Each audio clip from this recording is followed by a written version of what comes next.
يا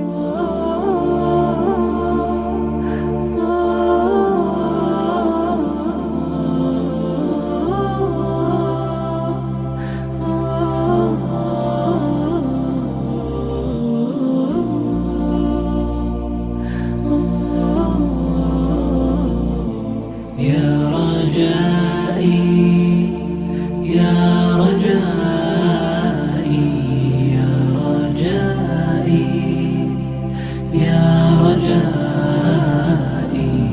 يا رجائي يا رجائي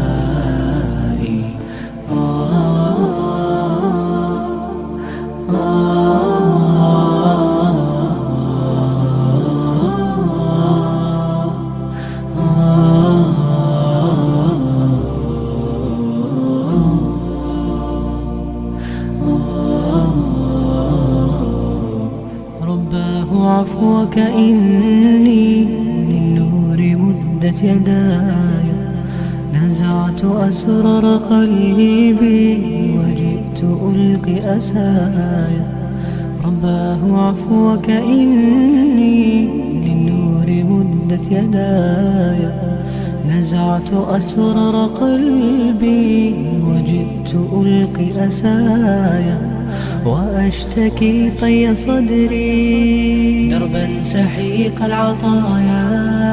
به بدأت ولكن لم أدر ما منتهايا، لم أدر يأسي فيه ولا عرفت هدايا، ولا عرفت ظلامي ولا عرفت ضحايا، ولا لغيرك دوايا. رب يوم الندايا يا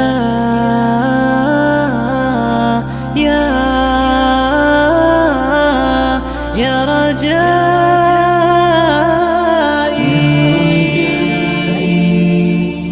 जैसा कि आपको याद होगा कि हमने अनियन के सीड भी लगाए थे, और सॉरी कि मैं आपके साथ लेट शेयर कर रहा हूँ क्योंकि मेरे एग्ज़ाम्स थे और साथ ही साथ वो सर्दियाँ बहुत थी, दिल नहीं करता था वीडियो बनाने का। और आप देख सकते हैं यहाँ पे सामने ग्रोथ कितनी अच्छी है माशाल्लाह प्याज की। और पहली दफ़ा मेरा एक्सपेरिमेंट है सीड के साथ ग्रो करने का। वैसे तो बंदा प्याज लगाता है तो ऊपर से ही ग्रो होना शुरू हो जाता है, लेकिन ये पहली दफ़ा था और मुझे पहली दफ़ा में बहुत अच्छा रिज़ल्ट मिला है।